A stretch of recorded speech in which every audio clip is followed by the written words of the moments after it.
Hi, this is Aaron from TWS. A lot of people have been asking about the multiple portrait that I did with Tony at the cosplay Final Fantasy shoot we did. So yeah, what I started with doing is I started picked a frame with a camera. Camera's on the tripod. I picked a frame, and this is my frame here. So that's what it is. That's the frame. The frame stays as it is once you've picked it. And what I simply do is move the subject matter in the frame. For example, a simple one would just be a normal table, and say 2 chairs. Have the 2 chairs at the table. You sit on one, take the picture. You then go and sit on the other chair, take the picture. You have not moved the frame. You just moved the subject matter. That's simply what I do. This was really nice with a nice dynamic here with all the levels. So you've got the bottom stairwell. Right here. There's one, next one up, then you've got this little platform, you've got another stairs, and you've got the ones at the top here. And there's a little bit of reflections that can be worked with. So it was really cool to do this one. So yeah, first thing you do, after you've when editing, once you've moved your subject matter how you will. Also to mention, good thing to mention, whatever you're doing, try not to overlap it. Really don't overlap. If you've got something, do not place it in front. So if I have something here, I will not put it here like that in case it's just slightly over. I generally would put it like that if I'm going to it across, because if you overlap, you end up having Siamese twins, unless you want Siamese twins. So here we are, the very first picture I've opened up in RAW, which is what I took it in. So that's how the original picture looked before I edited it. So that's the original, and you can see Jessica nicely at the top there, sitting as Lightning from Final Fantasy 13. So then I wanted to give the picture a sepia feel, so I've turned the temperature all the way up to the right with the yellow to 38,000 to give it a nice sepia feel. And then really wanted to give it more depth, more contrast, so I've turned the contrast all the way up to 100. I've turned the clarity also up to 100 to give it more of a rough look. And that's it. I've then done the exact same edits to every single picture. I then opened them up in Photoshop, and I had 2 pictures together. I then simply take that away. That's a picture. I then simply gone onto it and clicked duplicate. Right clicked and click duplicate layer. And I go down and select where I want it to go. So I then click the other picture, which will be on the other tab at the top here, and it'll appear on top, bang smack, like this. So I'll take that away. So they are all, but the pictures are on top of each other, and they match up exactly because I haven't moved the frame. So once you have your pictures lined up, you simply, as you would have seen when I was flicking through,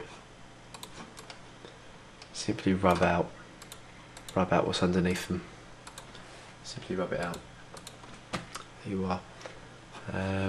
What's this bit here? This is just where I've tried to tidy up the light and darkness from each picture, because believe it or not, this took about 5 or 10 minutes to set up and shoot this one. Once I set the camera up, maybe 5-7 minutes taking pictures. At 5-7 minutes, clouds do move annoyingly in front of the sun, and the sun does move on its own. Well, planet Earth moves. Sounds silly saying the sun moves on its own, but you know what I mean. And simply the shadows move, and it can be noticeable if you're doing a lot. So don't rush, but just bear it in mind. It is fixable. It just can be a bit of a pain, and sometimes you do think, what do I light and what do I dark? Do I brighten up the top layer, or do I darken the first layer? What am I going to do? But it's a general trial and error process. So I've simply rubbed her in there. So what I will do is open up the first image. There she is. And they will open up the next one. This is exactly what I did. I opened it from RAW, converting it over. Here are my two separate images. I will then select this one, duplicate it, put it over the image I've opened up, and there it is there. And that's the one underneath. You may notice the camera is moving ever so slightly. That is not just the camera, it's actually just the light and darkness, which looks and gives this slight illusion that the camera has moved. It actually hasn't moved that much. It does move slightly if you press the button when you take the picture. If you've got a remote, use your remote. So then simply click on the rubber or erasure tool if you're American. Go down to where she is, remind myself where she is, then simply just pick a spot in the centre of her and rub, and as you can see, as if by some magic of teleporting, there she is appearing, and there's her face.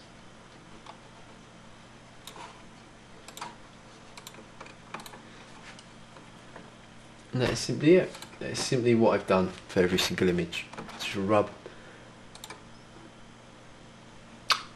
it all in, rubbed out the rubbed the holes on the top layer here. So if I rub out here, this bit will shine through from underneath. It is like that. I'm trying to think three-dimensional. But again, start small and work your way up. You know, don't just jump into something like I've done with all the levels. Like I said, let's start with the table and the chairs. Do that. You may think it's rather dull, but it's literally just for editing benefits. And there she is.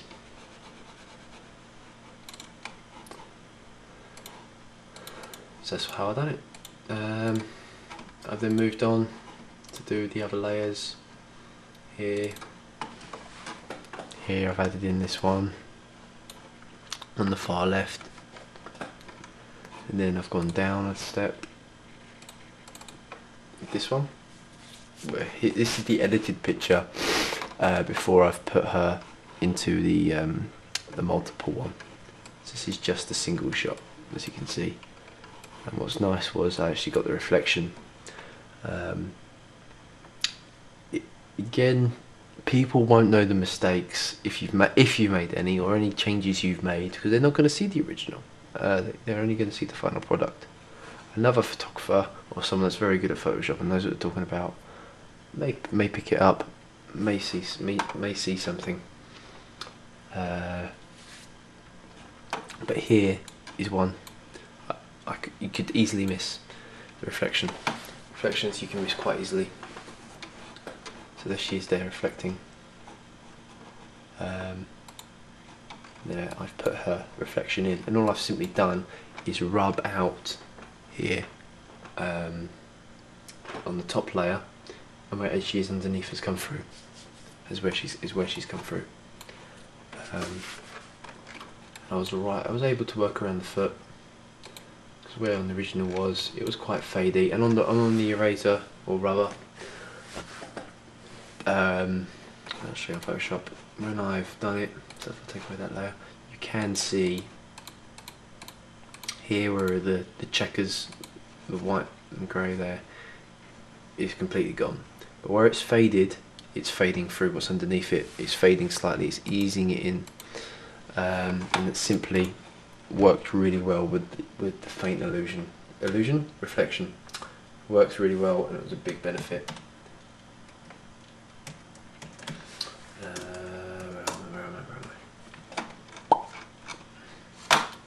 Yep, got that there, and that is missable. There is a reflection here, funnily enough, that should be here from where Jessica is standing.